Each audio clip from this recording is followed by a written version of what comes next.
Good afternoon, everyone. Are we coming back from lunch all nice and happy and fed? I hope everybody had a great morning. I hope you had the fortunate luxury to be here for the past 2 days with all of these dynamic and incredible speakers. And we have another one coming up right now. Morley Robbins, the 10 myths of copper toxicity. Heavy metal toxicity is a big deal, folks. That's what I do too. Morley Robbins, aka Magnesium Man, is one of the foremost experts on magnesium's role in the body and the delicate dance magnesium plays with iron, copper, and calcium. In 2012, Morley founded the Magnesium Advocacy Group. So I'd like to present to you Morley Robbins. Thank you, everyone. Thank you very much for that introduction. I think it's very funny that Magnesium Man created 80 different articles on iron toxicity. And all I really talk about is iron and how it burns up magnesium. I think it throws people off because there's no way I could ever be Iron Man. I'm just not that, I'm not cut out to do that. How many were here yesterday? Okay, so quite a few of you. Okay. Pretty much what I'm going to do is continue the process of laying out this conflict between copper and iron.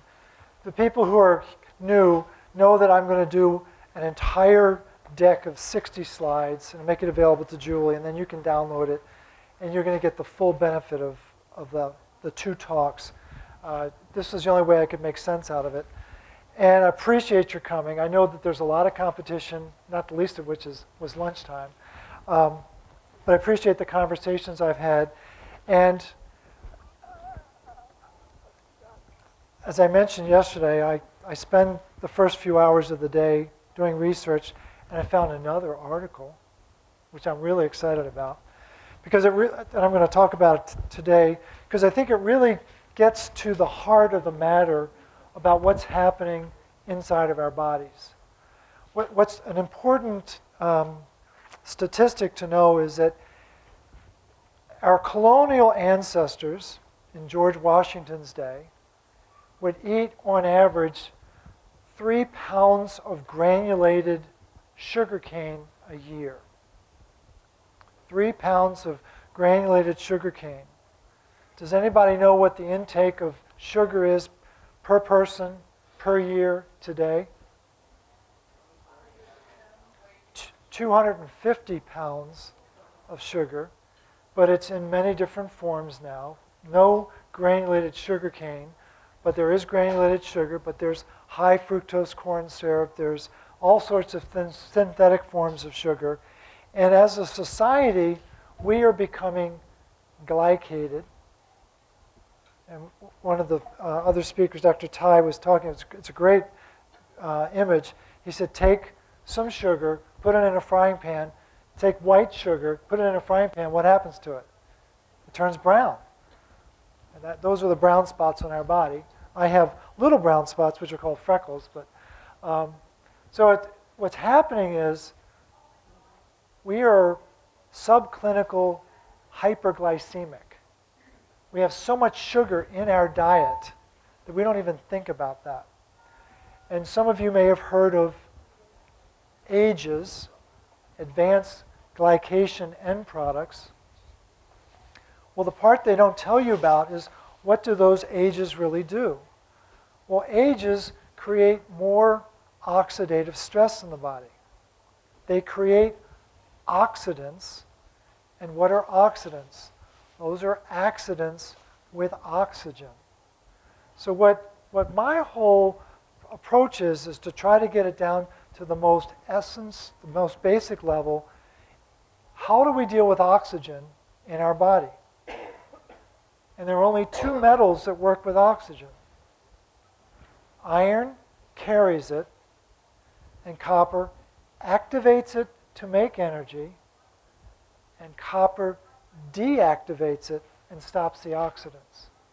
That's the most basic essence of what it takes to be in balance. When the level, there's a constant process of making oxidants in our body. It's a natural byproduct of creating energy. 90% of those oxidants are coming from mitochondria that are trying to make energy. And so we have reactive oxygen species, and we have what are called antioxidant enzymes. And they're supposed to be in balance in the body to keep us in what's called homeostasis. Reactive oxygen species, and they send out signals to the body. Things are working, not working, whatever. But we have these antioxidant enzymes that are supposed to be in balance. When the reactive oxygen species start to rise and the antioxidant enzymes can't keep up, that's called oxidative stress. When the reactive oxygen species get even higher and the antioxidant enzymes can't keep up, that's called inflammation. And when the reactive oxygen species get this high and the antioxidant enzymes can't keep up, that's called cell death. And those are the three stages that we're going to talk about in a little bit. What's the primary driver of reactive oxygen species in the body? It's iron. What's the primary source of energy for all the antioxidant enzymes? It's copper. Call me crazy. I think that should be something that's taught in doctor school. I think that's where it begins, is getting what we're talking about in these lectures, yesterday and today, I think should be taught in two places of higher learning: kindergarten and doctor school. And the more we do the former, the less we need the latter, right? So we were talking about this dynamic between copper and iron yesterday. And I think it's really important just to reinforce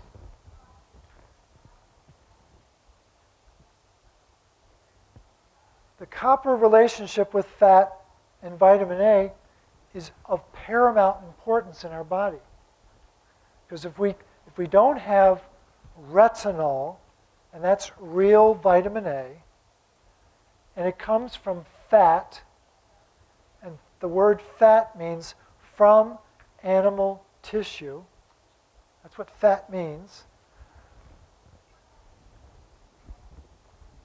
You cannot absorb copper in your diet if you don't have fat in your diet.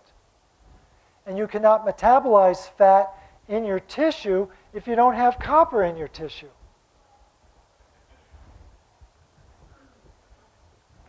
And the way Mother Nature planned it is that there's a high correlation between fat from animal tissue and retinol. And retinol is very important in making sure that copper gets put into the master antioxidant protein in the body called ceruloplasmin. Now there will be a test at the end of the class, and you've got to pronounce it properly before you can leave. Ceruloplasmin. So what happened? They took copper, fat, and retinol out of our diet. Most people eat a low-fat diet, and they say it with pride. I have a low-fat diet. And I'm saying, how's that working for you? They go, well, not very well. But they don't know why it's not working for them. So those have been taken out of our diet. And what have they been jacking us up with? More sugar, more vitamin D, and more iron. Everything is in total conflict now. And what's really important is most people are mesmerized by the media or by the internet or by conversations with their friends and family, and they think they're vitamin D deficient. First of all, you got to understand that the metrics are all wrong. You don't have low vitamin D because the threshold starts at 30 because Michael Howlick at Boston University is making money selling vitamin D. I mean, the guy, he's making a fortune. But the point is, research out of Hopkins says there's no clinical benefit above 21. And when it's below 21, which I've only seen 3 times in 10 years of doing consults, when it's below 21, people are usually so stressed out, so magnesium deficient, that the enzyme that makes storage vitamin D doesn't work. And the enzyme that makes active vitamin D requires magnesium too. So those are important basics to understand.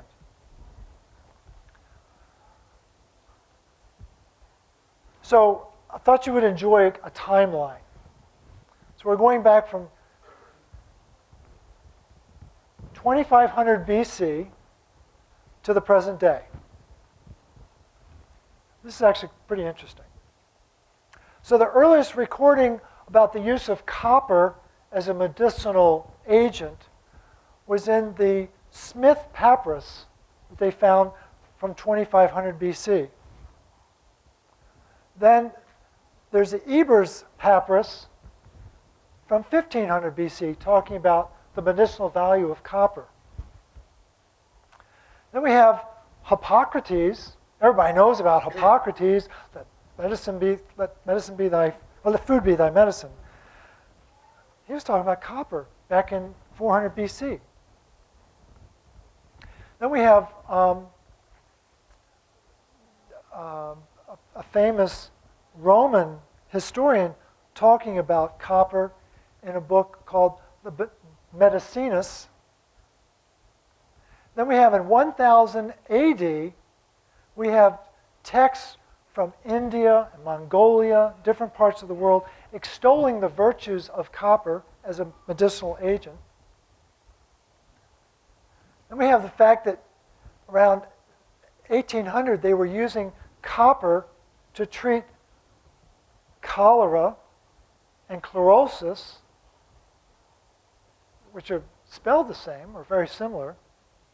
I'm not sure what the connection is, but it's fascinating that in the 1850s there was a series of epidemics of cholera in Paris, 3 different epidemics over the course of a decade. And in the 1850s, someone wrote a book about it and acknowledged that the only people who were not succumbed by the cholera epidemic were the men working in the copper factories. And they were completely immune to the cholera invasion. Call me crazy, but that might be something good to know, right? Maybe this copper thing has some potential. So what we've got is a very extended period of time where copper was recognized, but what is important about it is that what does copper do? It's anti-pathogenic and it promotes human health.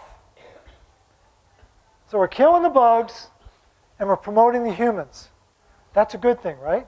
Does that make sense? Okay? Let's kill the bugs and let's promote the vitality of humans. Then something happened called the Second World War, and everything changed.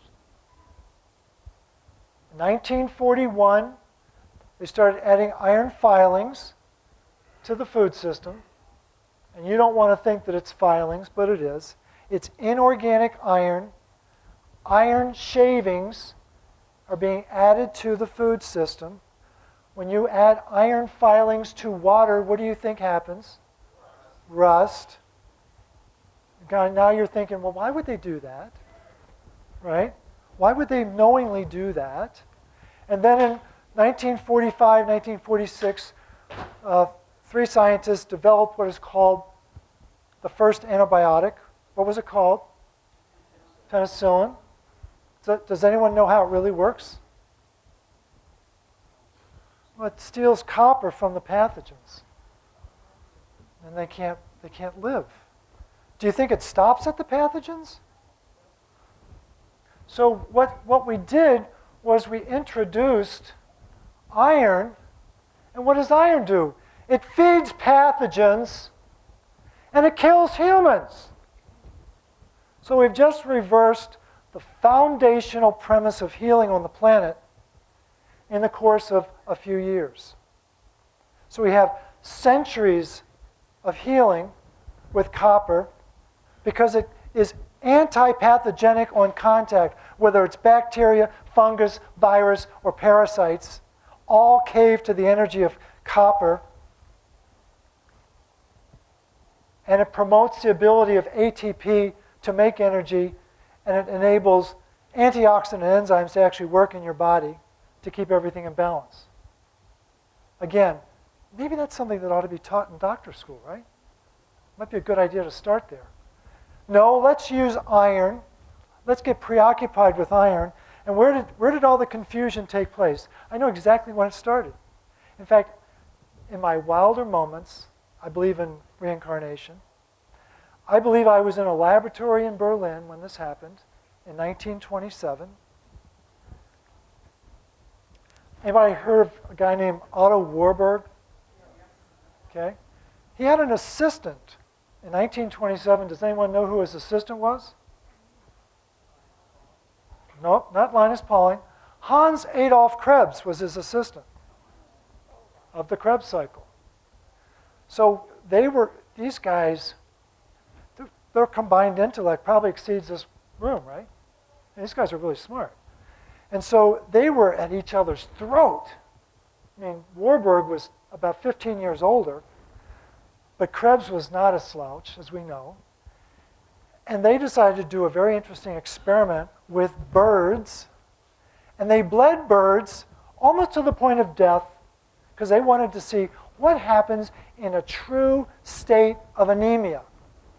And I would argue it's the only time on this planet that true anemia has ever existed, was when they bled those birds to see what happens.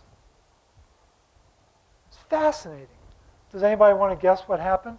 How did the birds respond to that physiological assault, the loss of blood, all of that iron leaving their body? What did the birds do to try to restore homeostasis in their body? Who said that? 3 to 6-fold increase in copper proteins. And 20 years later, Holmberg and Laurel discovered it's called ceruloplasmin. And that was the response by the body, was to mobilize copper to try to restore iron balance in the body. And what happened to that research? It got swept under the rug. And then Warburg gets a Nobel Prize 4 years later, 1931, for his research on, what do people think he got his Nobel Prize for? Cancer. Most people think it's cancer. You know better. What did he get his Nobel Prize for? Warburg? Yeah. I don't know. I forget. Fascinating. He did 2 lectures in December of 1925. I mean, I'm an absolute geekhead that I know that, right? He did one in Berlin and one in New York City. And by the grace of God, he did one in New York City because it was in English. And I could actually read what he had to say about the mitochondria. That's what he was studying. He was studying the mitochondrial production of energy. And in the 1910s, 1920s, and 1930s, scientists were obsessed with trying to figure out, how does the body make energy? How does any mammal make energy out of this thing called oxygen? They couldn't figure it out. And so Warburg was doing all this research with his buddy Krebs, finding out that, in fact, copper's responding to the loss of iron, trying to ignore that because they were in Germany, which is 1920s was not a stable time to be in Germany, especially if you were Jewish, which they both were, which is why Krebs left in 1930. Warburg said, get out of here. They're going to come to get you. In fact, the SS came to get Warburg, took him away, and the only reason why he survived was Hitler wrote a handwritten letter saying, release this man, he's too important. Why did Hitler do that? Because he was convinced that Warburg could in fact cure cancer. Hitler's mother had died of cancer, and he never wanted to experience that again. So that's why he held on to Warburg. So Warburg's doing this research. The mitochondrial enzyme is in complex 4. Today we know it as cytochrome C oxidase, and it's where oxygen comes in, and there are 3 coppers that make sure that that oxygen becomes 2 molecules of water. So O2 becomes 2H2O. And that's the magic of the mammalian body, is that once that happens, ADP gets released and we can make more energy. That's the magic of the human body. Now here's the subtlety of Otto Warburg. Again, a Jew living in a very tense time of Germany. He was actually in the First World War. He was a very successful cavalryman. He was in a very elite unit of horse soldiers. Had actually earned the Iron Cross. And it was his mother who wrote a letter to Einstein and said, would you please convince him he's got to get out of the field because we need him back in the labs. And so Einstein said, sure, I'll be happy to. He wrote the letter, and the next week, Warburg leaves the front to come back to work in the labs. Einstein and Niels Bohr used to come over to the Warburg home to play music together. Get an idea of the ethos of that. Having Einstein playing the violin and Bohr playing the piano. It's amazing to think about how human they were, but how gifted they were as well. But here's the key to Warburg's genius. This enzyme,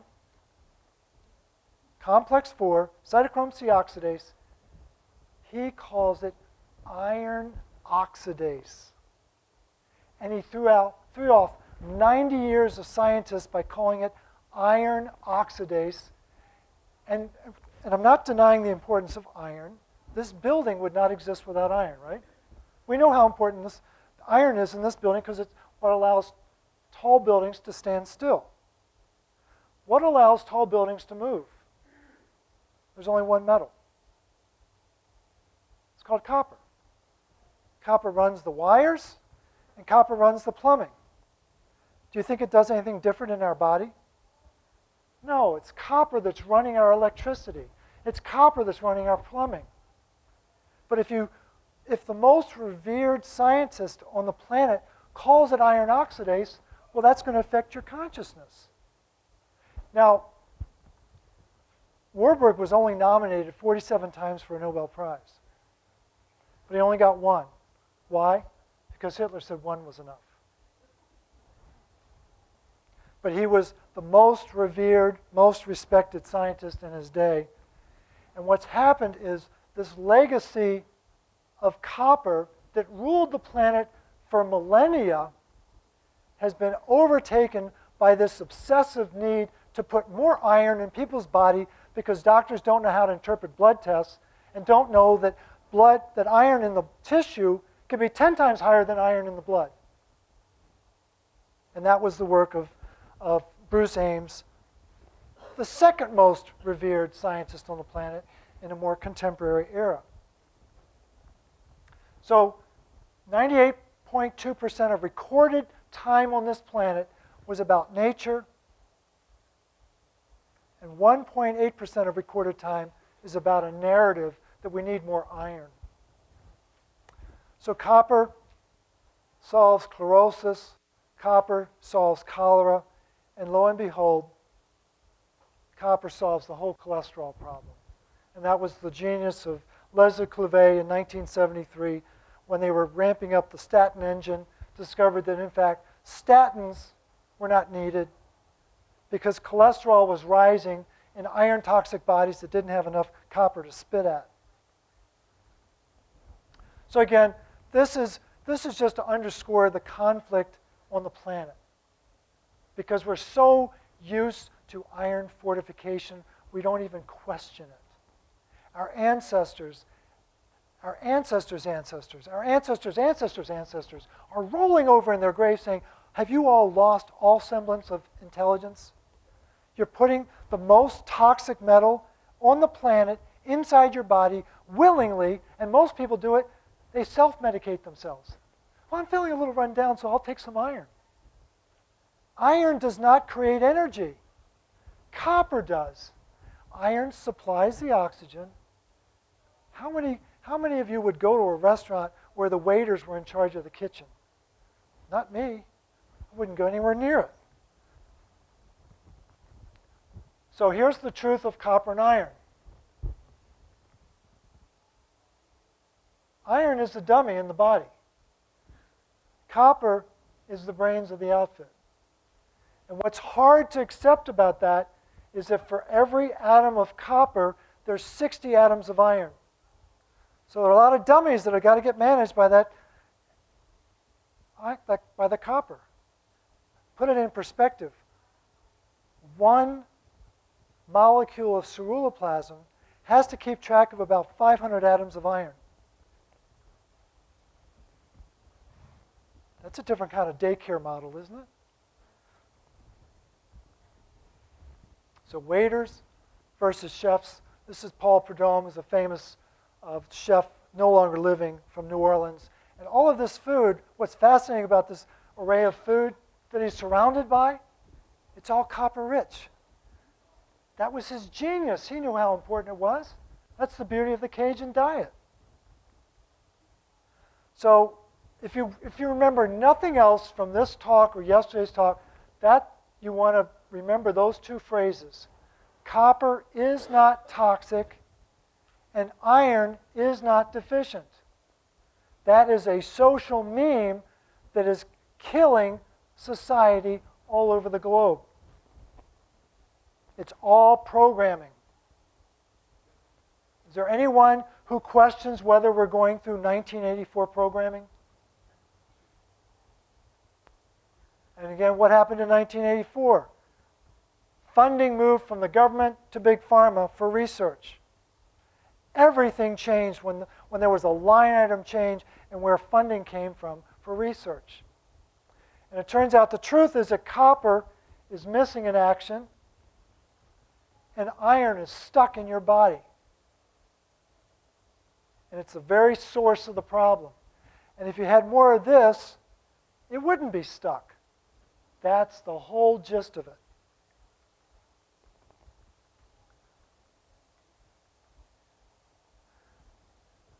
In 1928, a team of leading scientists at the University of Wisconsin in Madison discovered that when you deprive a mammal of copper, iron goes into the liver and accumulates. They deserved the Nobel Prize. They will never get the Nobel Prize. Hart, Steenbach, Waddell, and LVM. And all they got was a bronze plaque outside of the research hall where they did this research to immortalize the significance of it. One of the most important pieces of research, I would say it was as equally as important as what Warburg and Krebs figured out, but it didn't get swept under the rug. But when you don't have enough copper in your diet, I assure you, iron will accumulate in your tissue. And it will start in your liver. And in guys, over time it will go to the prostate. And in women, over time, it'll go to the thyroid. Those are the two principal places. I don't know why. That's just the way Mother Nature designed it.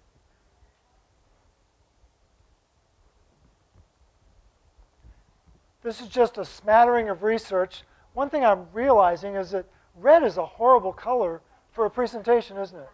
You guys, you should vote me off the island for that alone. So the whole point of this is just to underscore that there's been some very compelling research done. And all I'm giving you is every other word of the headlines of the body of research that's been done over 90 years. But the most important was this research about iron getting stuck in 1928. This is a representation of 90 years of research that ended with Ming Song's research about copper-deficient people, that would be us, we're the two-legged rats in society. Copper-deficient two-legged rats develop non-alcoholic fatty liver disease, which is a raging epidemic on the planet. How many people in America have non-alcoholic fatty liver disease? Anybody know? 100 million people. 30% of society has some form of non-alcoholic fatty liver disease, 30 million of which will eventually become serious enough that it becomes cirrhosis and or cancer. 30 million people in this country.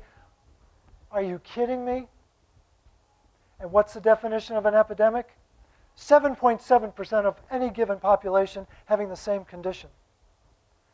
30 million having liver cancer? I don't know how doctors even get up in the morning to look at themselves in the mirror. And again, we can't blame them. And as people my clients say, Morley, sometimes you're too hard on the doctors. I said, you know, you're right. You're right.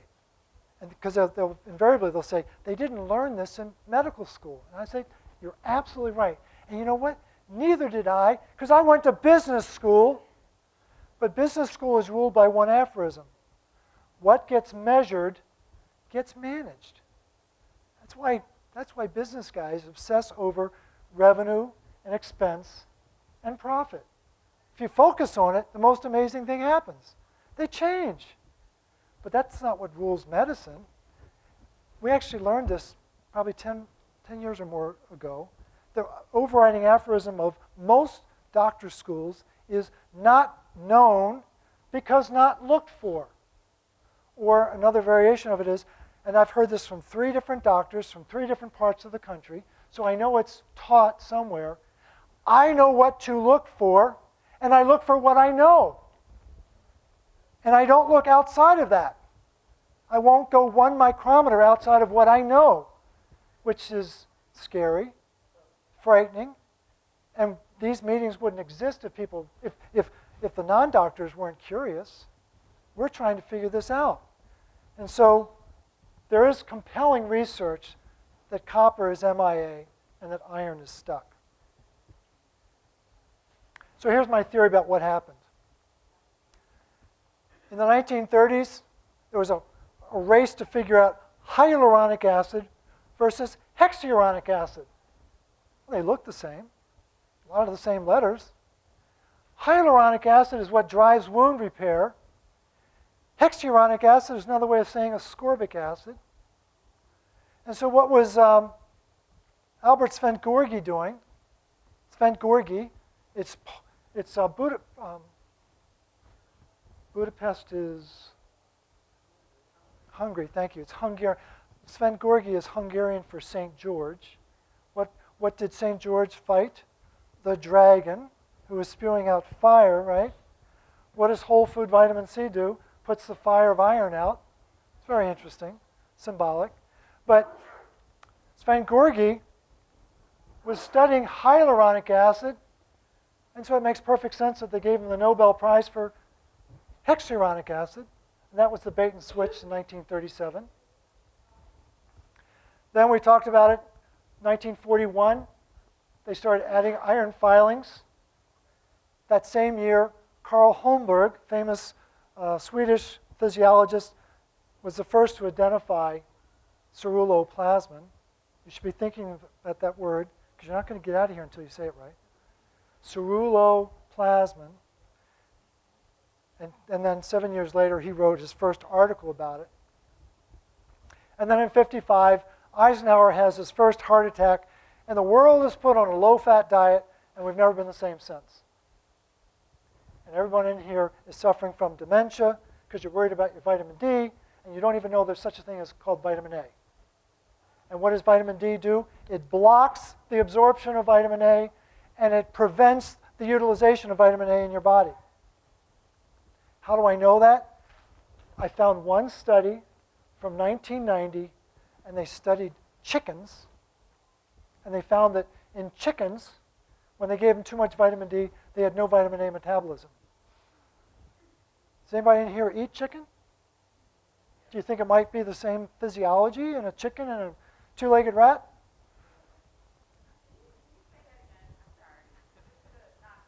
Not with all the hyperbole? Yeah. So they studied chickens, they gave them lots of vitamin D, and their vitamin A metabolism shut down. Does that surprise you? No. So what did they do? The system chose ascorbic acid, iron filings, and a low-fat diet, and they killed ceruloplasmin. Folks, it's not complicated. And I'm not trying to be, I'm not into fear porn, I'm not trying to spook you. I just want to wake you up and let you realize that this has been a very methodical campaign. Peter asked, did they do this knowingly? Wow, what a coincidence that all these decisions got made that all undermined our ceruloplasmin. Yeah?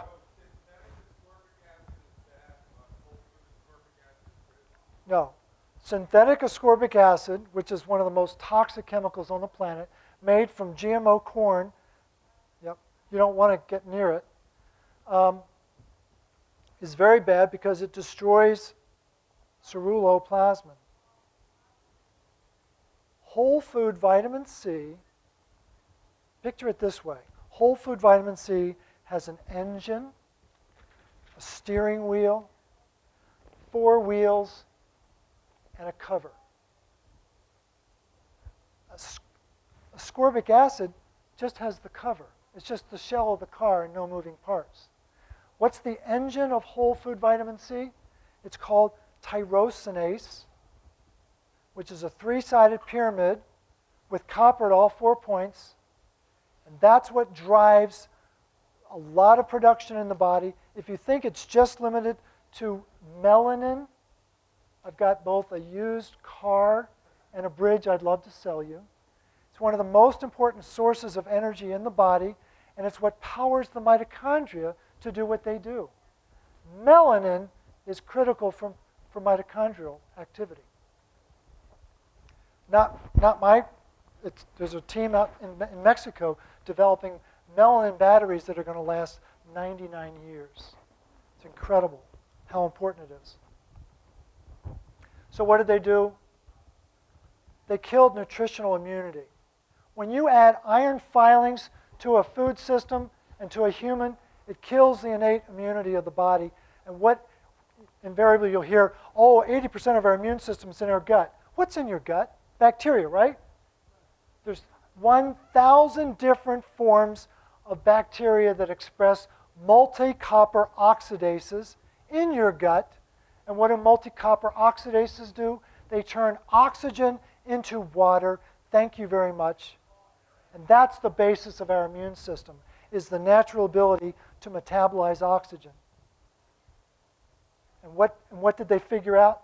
If you take a penicillin, it robs the copper from the bacteria and they die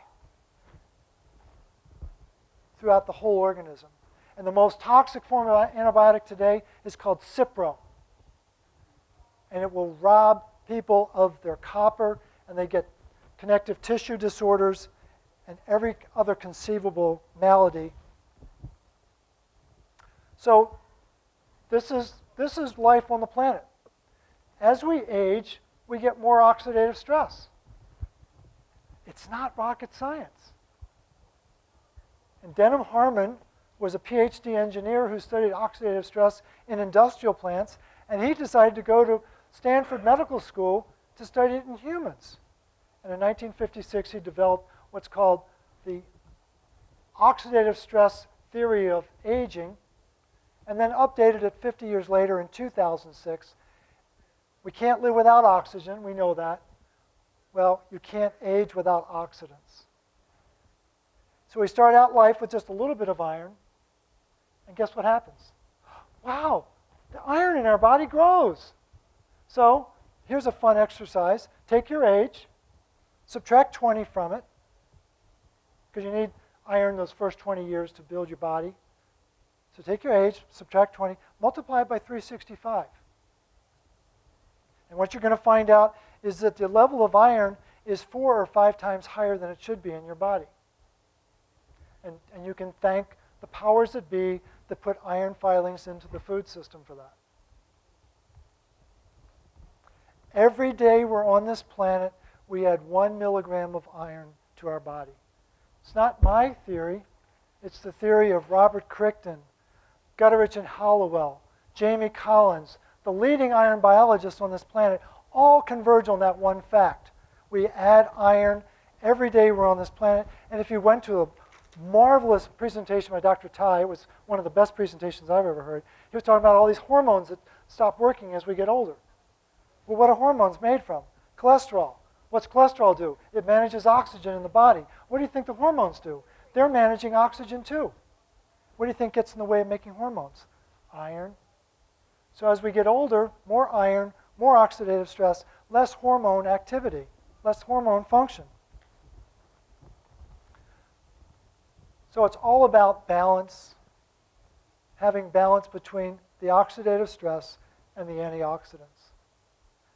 So there's a lot of oxygen that can be created. And this is a very scary slide. Okay, very scary slide, because this is talking about hypertension and all these different things that happen with hypertension. And it's like, oh my gosh, it's really frightening. And then they make mention of this thing called inflammation, sort of as an afterthought, when in fact inflammation is driving this whole thing. And so I happened upon this. This was my article du jour yesterday by Leslie Clavet, Effects of Dietary Copper Deficiency and Psychological Stress on Blood Pressure in Rats.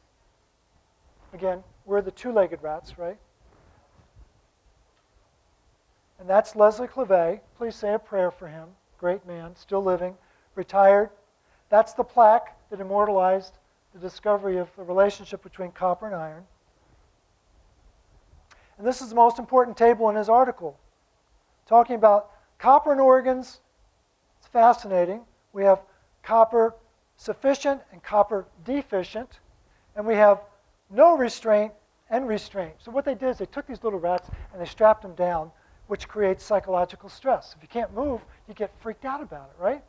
And what he wanted to do was see what happens to the copper level, what happens to copper across these 5 different organs when there's copper sufficiency versus copper deficiency, both restrained. And what you'll see is in every case, the level of copper went down. Folks, everyone in this room is a copper deficient, stressed out rat. Sorry to be so blunt. And where's the cheese? Right. We're all in the same boat together. The antidote is called the root cause protocol, because what it's designed to do is increase the body's natural ability to make one protein. What's that protein called? Oh man, we got work to do. Ceruloplasmin. Yep. And this was today's article, real quick. I know I'm running out of time. Today's article was to bring this picture to life. It's called Mind, Mitochondrial, Iron, Neurodegeneration, and Diabetes. And they're all related. Because if the mitochondria can't metabolize the iron, it gets stuck in the tissue, and it causes both diabetes and neurodegeneration. And what this article does, by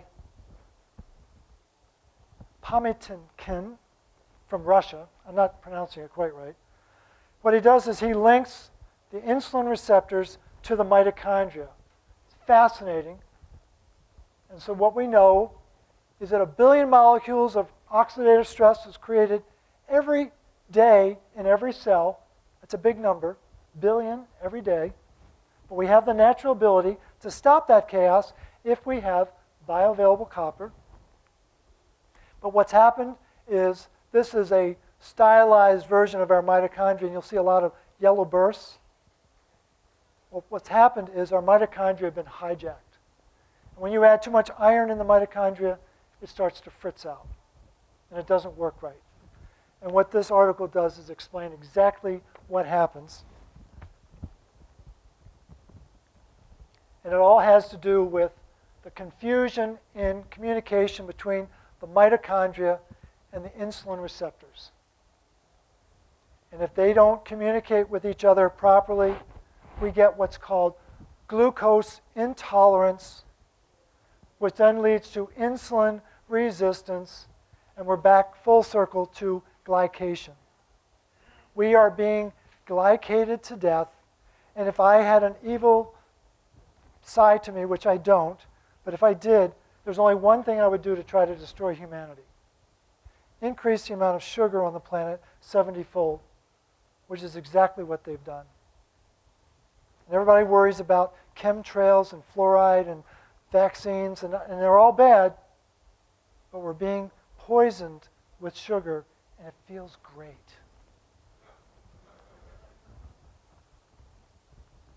So last slide, and then I know I'm going to get booted off the island in just a minute or two. This article by Hollowell and Gutteridge, this picture, I hope, if you remember nothing else, those two phrases, copper is not deficient and iron is not, or copper is not toxic and iron is not deficient. This picture, inflammation is the second stage of oxidative stress. When people know, everyone knows they've got inflammation. You should be freaking out about the fact that you've got inflammation, because it's a clinical sign you don't have enough copper to activate oxygen. That's a serious problem inside your body. And every condition has a link to inflammation. Oh, we all know that. Like, oh gosh, it's okay. No, it's not okay. That's the whole problem. And what happens is this pathway gets activated. It's called nuclear factor kappa B, and it's the master regulator of chaos in the human body. And if you don't have copper, it takes off like a rocket. And what is it activated by? There's only one metal that activates nuclear factor kappa B. Can anybody guess what it is? Ding, ding, ding. Iron. Iron. And here are the studies.